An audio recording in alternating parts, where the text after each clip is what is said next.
So, Star Trek V, The Final Frontier. It's. Man, that's a whopper. Damn. So, this movie was probably the first Star Trek film that came out in theaters that I was a Star Trek fan.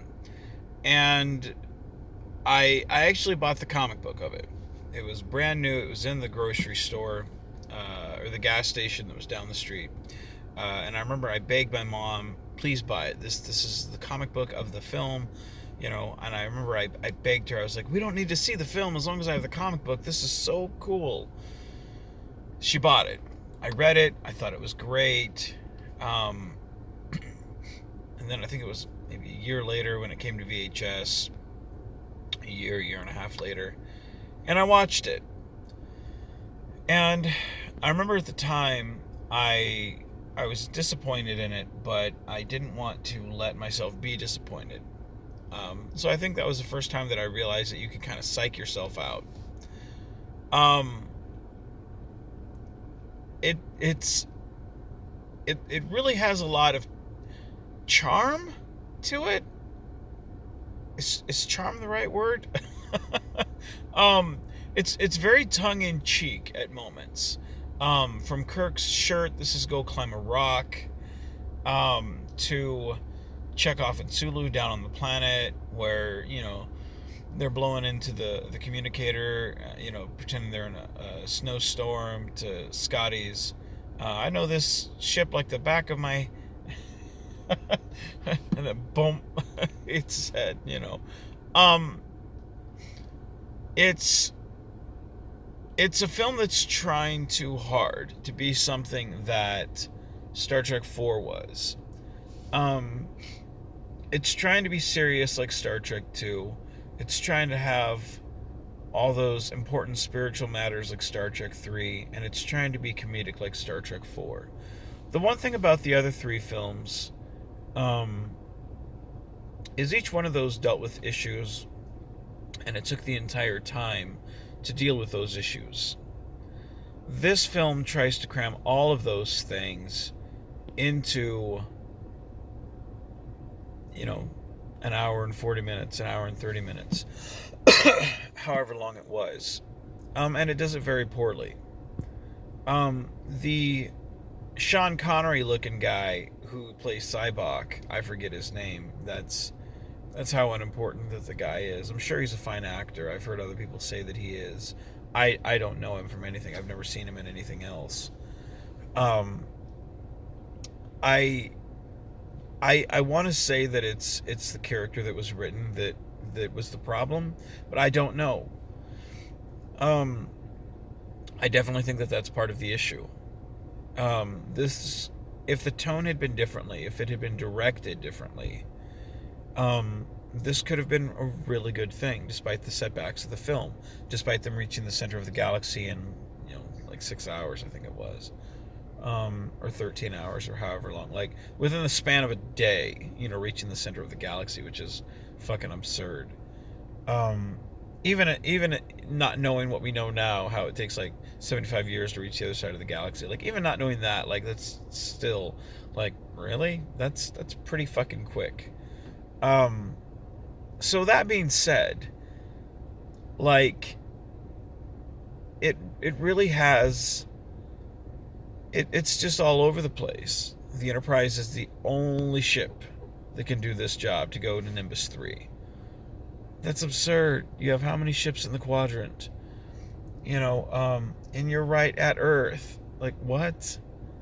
Um, so many of these films, like Star Trek the motion picture, I kind of get where this thing's 2 days outside Earth. I get that. That I understand. Like maybe you're refitting everything. I get that.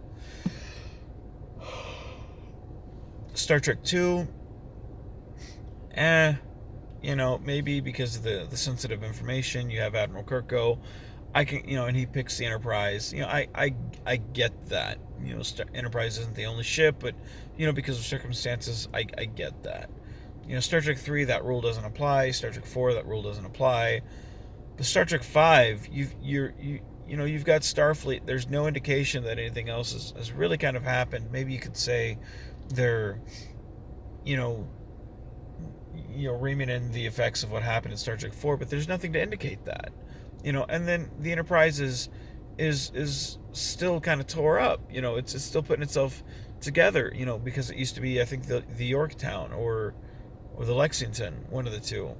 I forget what it said in the books. But it's kind of a tired trope of the Enterprise is the only ship to do this.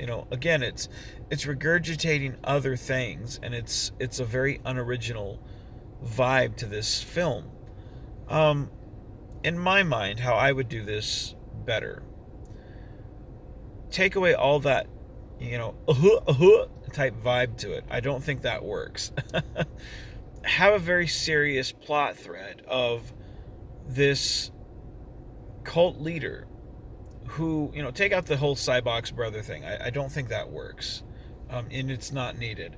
But take this cult leader from Vulcan and have him, kidnap the people on, hold hostage the people on the planet, because I feel like that works. And have the Enterprise be in that sector on the trial run. Have the first part where everything's kind of tore down and they leave. So you can kind of see, oh man, the ship is tore apart. Have them be in that general vicinity, and then they get that distress call where they pick up the Cybok message, and have it be a cult leader that, hey, I'm taking over. I want a Federation ship. So then the Enterprise has no choice but to go do it, and they're not in a position to do it, but they have no choice. Therefore, it makes sense for the Enterprise to be the only ship in the area, and it's not so contrived. And have the cult leader, you can have the movie more or less kind of follow the same type of story, and have them go on the Enterprise, and have it, have them really take over the Enterprise.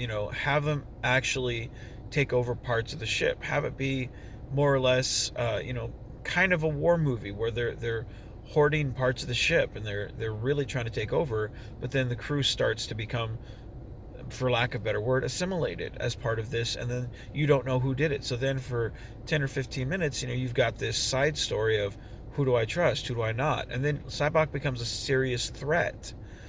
Then they actually go, or maybe a computer program steers the ship toward the center of the universe, But either way, have while this whole thing is going on, have the ship going toward the center of the galaxy. So when they get there, then you can kind of have the end of the movie more or less the same. But doing the storyline that way, the story works a lot better. You don't have the jokes going. And the story is a lot more serious. It's a lot more tight. And you don't have, big holes in your story that you don't know, is this a serious tone? Is this a laugh a minute tone? What is this? Because that's the problem with the whole movie. It's a movie that feels like it needs another pass or two, before it gets actually out there to the people. And a bad director. As much as I like William Shatner, I love him in Boston Legal. Love him as Captain Kirk. He's a terrible director. This was a terrible movie. And you can blame it on, a lack of a budget, whatnot. But then again, I think I've proven you can have a small budget, but have a pretty good script. You can direct people. That has nothing to do with direction. Because the Bones moment with his father, that was genius. That was great writing. Same thing with Spock and his father, the disappointment in that scene, from being half human, so they had some great moments. Again, I think they just need to tighten everything up, and do things a little better there. So anyway, that's my take on it. Let me know what you think. I put out content daily, so keep coming back if you're not getting the notifications, because I've had some people message me that they're not getting the notifications. So comment, let me know. But anyway, be genuine, be safe, and keep on geeking on, guys.